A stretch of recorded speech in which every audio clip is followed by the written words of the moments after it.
Okay, so give me the story about the tooth, bro. Yeah, so well, it ain't really a story, man. The worst thing about missing a tooth growing up is that everybody want to knock that other motherfucker out.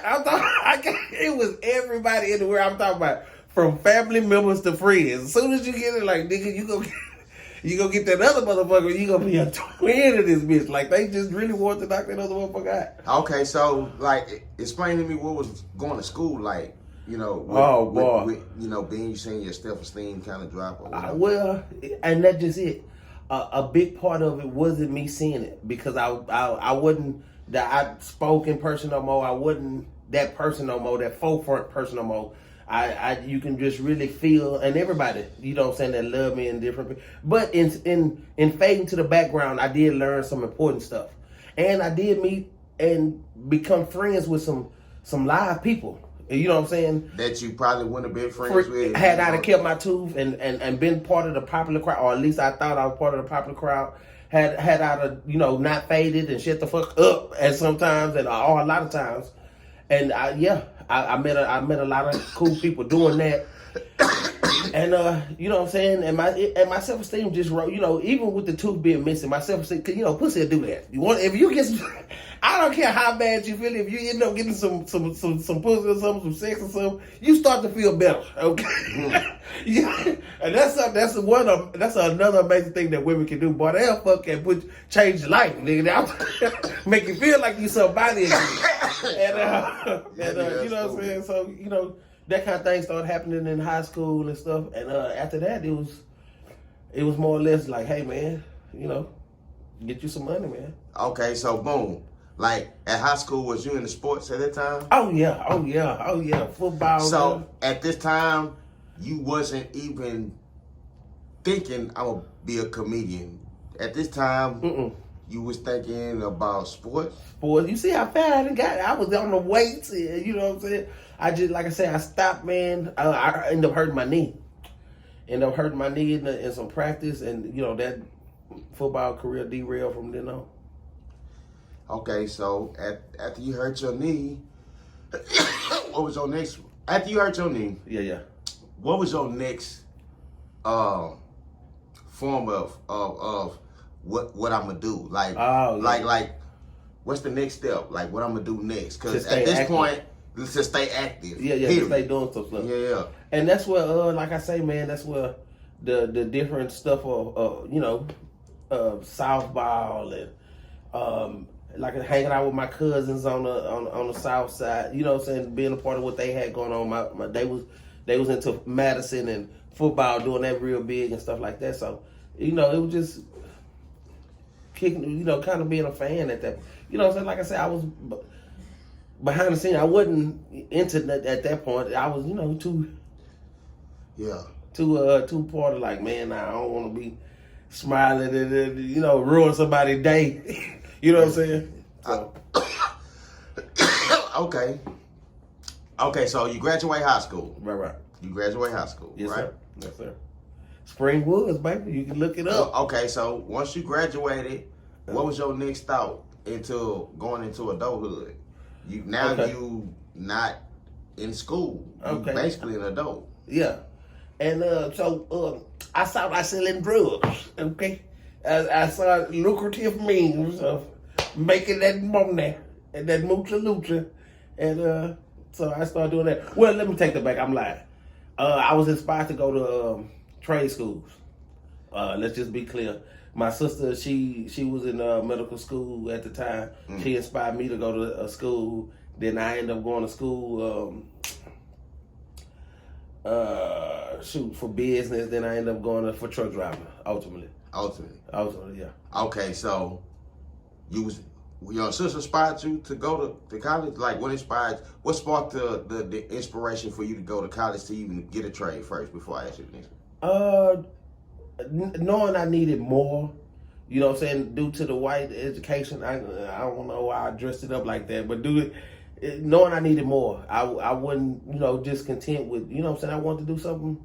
How long was this revelation to you getting out of high school? Like, was it a year after you got out of high school to Yeah, it was probably about 2 years, maybe.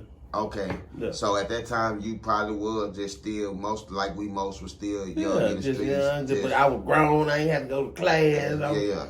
Yeah, shit like that. Okay, Yeah. so boom, you go to college, you get your trade in truck driving.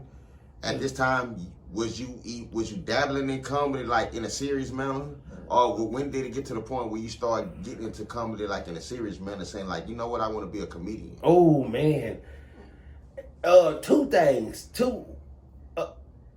All my life, you entertain. I didn't realize that I entertain. You know what I'm saying? I ain't, we just having fun.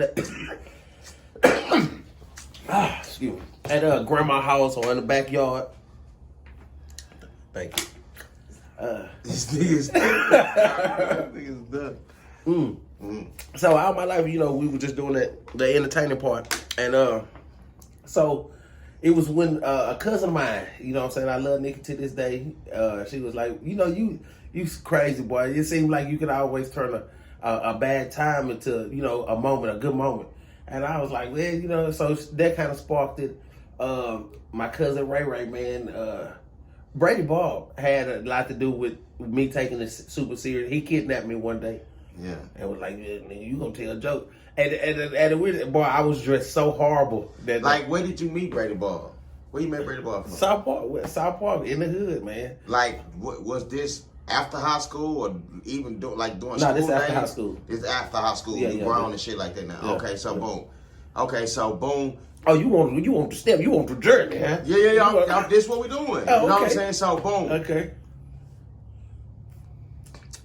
You went to school and got your truck driving. What is it? Degree? No. Well, I do got the PTDI.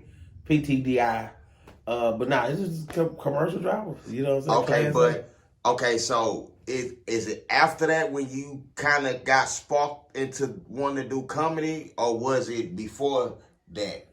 Well, if we talk about the spark of me wanting to do comedy, I realized it was planted all my life. All my life, you know what I'm saying, I want to... I remember you saying that, yeah. But I'm talking about like at the very moment that you say, you know what? I want to do comedy for money. Try to do this comedy shit. You know what I'm saying? Oh, yeah. So that moment, that was the Brady Ball moment. Okay. You know what I'm saying? I ain't gonna lie to you, that was the Brady... Because, up until that point, I was just doing it as I could, as a hobby. Just, you know what I'm saying, I wouldn't, just... Or that just was your personality. Yeah, it was just my personality. And I met him through another good friend I love, man, my boy Flip. You know what I'm saying? Damien Dangerfield. To this day, my dude, you know what I'm saying? Yeah. And I met Brady Bob through him. And the connection between me and Brady Bob was outside of Flip. Mm. It was strong in that manner to where Flip was like, you funny, he funny, y'all funny. And then, like I said, Brady Bob that one day just, believing in a nigga and kidnapped me. And And then, from that day, of course, I meet Corey. I meet these different people. We go on stage. We killed it. I'm talking about, I didn't even, it's that point. Was that your first time going on stage in front of people? Yeah. In that magnitude, in that type of crowd, people, they saying my name, coming to the stage, for the first time, just hearing that, and was like, and people cheered. They don't even know who Keith Parish is at this time. They were like, you can tell they drunk. they just, you can tell. Okay, so how was that for you as well? You wasn't technically a comedian because this wasn't your professional list at that time. Yeah, I wasn't even unprofessional at that time. We here. We at this point. Yeah. Okay, go. So yeah. So you get on stage, they call your name. Oh man, go. Hard erection. I come out there, and then my clothes. I think that was the first joke I made. You know what I'm saying? Because it seemed like when I first hit the stage, man, it's a self check. It's like, man, these people smiling, they looking at you, and I immediately start thinking about myself, and I was like, but I felt good. I looked good. And that's my first joke. I feel so good in somebody else's shit. Yeah. Ain't none of this shit. As good as I look right now, ain't none of this shit mine. And I just went from there, and I went blank. What is it? Hold on. I went blank. That's funny shit. Yeah. Like, what is it like? What is it like being on stage in front of that many people. Oh man. And they all looking at you. Yes. To make them laugh. What is that like? Man, that is like the biggest rush that, you know what I'm saying? I can't even, you know, they got skydiving enthusiasts. They got you know what I'm saying? Man, when you on that when you on that stage and people looking at you and they give you those do it to me eyes, like, come on, do it to me, you know what I'm saying? Give it to me. You just stand up. I'm talking, ooh, boy, if I was a rooster, I'm talking feathers me, I'm talking, oh man. That feeling is so live, bro. You know what I'm saying? And then it's so therapeutic, you know, because as you know, a little. I talked to my baby about this, like a little truth in each joke. You know what I'm saying? Kinda, sorta, just to exaggerate. You know what I'm saying? So you get to say, and people seem like they relate. Like, man, we don't understand. You want to put it in our butt. You know what I'm saying? And it be so cool when the crowd connect with you, like we feel you, and they show you that they feel you through laughter or a smile, or they give you that look, you know what I'm saying? Or they choke a little bit like, hey, boy, hey, you know what I'm saying? So, oh yeah.